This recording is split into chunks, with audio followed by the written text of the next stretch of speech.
Et si je vous disais qu'en ce moment même, des créatures invisibles vivent autour de vous, qu'elles vous observent, et que certaines cherchent à vous nuire? Mais Allah, dans sa sagesse infinie, nous a donné des clés puissantes pour nous protéger. Encore faut-il les connaître. Restez jusqu'à la fin de cette vidéo, car ce que vous allez entendre peut changer votre vie spirituelle et protéger votre âme. Inch'Allah.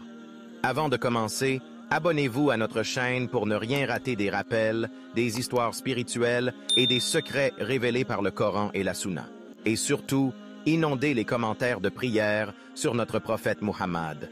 Allahumma salli wa sallim ala nabiyina Muhammad. Celui qui prie sur le prophète une fois, Allah prie sur lui 10 fois. Ne manque pas cette bénédiction. Les djinns sont une création unique d'Allah, tout comme les êtres humains et les anges. Ils ont été créés avant l'humanité à partir d'un feu sans fumée. Allah dit dans le Coran, « Et nous avons certes créé les djinns auparavant, à partir d'un feu d'une chaleur ardente. » Surat Al-Hijr, verset 27. Contrairement à nous, ils sont invisibles à l'œil nu. Leur monde se superpose au nôtre, mais nous ne pouvons les percevoir dans leur forme réelle. Seul ce qu'Allah nous a révélé à leur sujet dans le Coran et la Sunna du prophète Muhammad, paix et bénédiction sur lui, nous permet de comprendre leur réalité. Allah les a créés avec la même finalité que les humains, l'adorer, le reconnaître et se soumettre à ses commandements. Je n'ai créé les djinns et les hommes que pour qu'ils m'adorent. Surat Al-Dariyat, verset 56. Ainsi les djinns sont responsables de leurs actes et seront jugés le jour du jugement.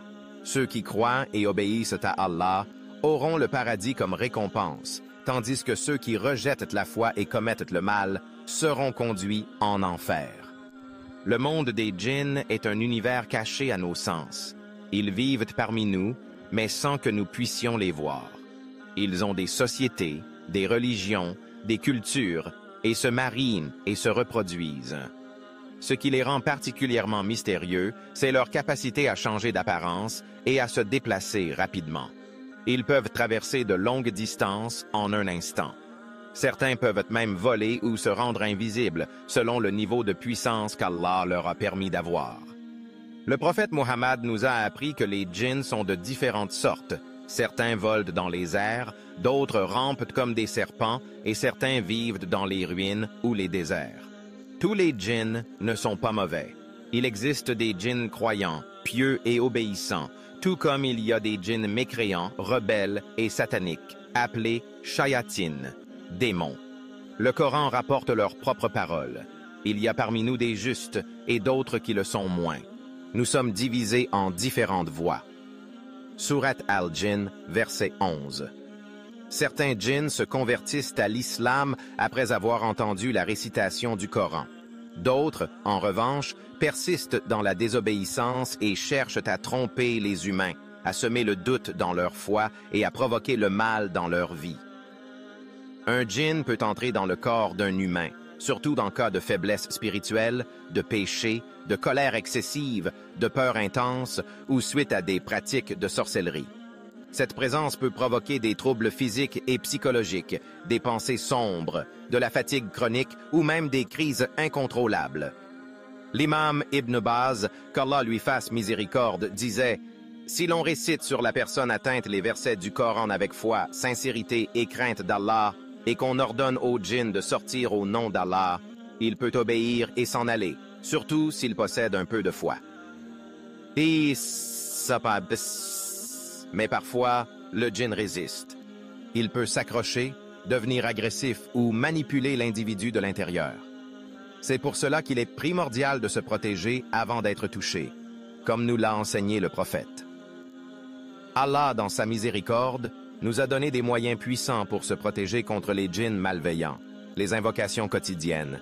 Je cherche refuge auprès des paroles parfaites d'Allah contre le mal de ce qu'il a créé.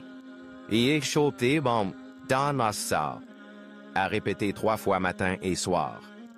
Bismillah, celui dont le nom protège de tout mal sur terre et dans le ciel. Les récitations après les prières et avant de dormir. Ayat al-Kursi, Surat al-Baqarah, verset 255. Surat al-Ikhlas, Surat al-Falaq, Surat an-Nas. Le prophète a dit: celui qui récite Ayat al-Kursi avant de dormir sera protégé par un ange, et aucun démon ne l'approchera jusqu'au matin. Le prophète nous a mis en garde de ne pas laisser nos maisons sans rappel d'Allah. Il a dit: ne transformez pas vos maisons en cimetières. Le diable fuit la maison dans laquelle est récitée la sourate Al-Baqarah. Sourate Al-Baqarah est une arme puissante contre les forces invisibles. Elle purifie la maison, repousse les mauvais esprits et protège les habitants contre les maux invisibles. Lire cette sourate régulièrement, ainsi que Ayat al-Kursi, crée une barrière spirituelle contre toute influence néfaste. Il est important de distinguer entre possession par un djinn, toucher du mauvais œil, atteinte par la sorcellerie. Tous ces mots existent et le Coran les mentionne. Ceux qui en souffrent peuvent présenter des symptômes similaires, mais ils doivent chercher la guérison par le Coran, Ruqya, les invocations, le repentir sincère et la pratique religieuse constante. Voici les sourates les plus puissantes contre les djinns, le mauvais œil et la sorcellerie. Surat al-Fatiha, Surat al-Baqarah, Ayat al-Kursi, Surat Yasin, Surat an-Nur, Surat al-Ikhlas, Surat al-Falaq, Surat an-Nas récitées. Avec foi et concentration, ces sourates purifient le cœur, l'âme et repoussent tout mal. Le croyant qui maintient une relation forte avec Allah, qui fait ses prières à l'heure, lit le Coran, invoque Allah quotidiennement et reste à l'écart des péchés majeurs, bénéficie d'une protection divine constante. Mais celui qui néglige sa foi, qui vit dans le péché ou qui oublie Allah, devient une proie facile pour les djinns. D'où l'importance de la constance spirituelle, même dans les moments de faiblesse. Qu'Allah nous protège. Qu'Allah nous protège tous du mal des djinns et des hommes mal intentionnés. Qu'il raffermisse notre foi, nous accorde sa lumière, et qu'il nous couvre de sa protection jour et nuit. Ne sous-estime jamais le pouvoir du Coran, la force de la prière et la puissance du dhikr, rappel d'Allah. Mohammed reste sous la protection divine. Assalamu alaikum wa rahmatullahi wa barakatuh.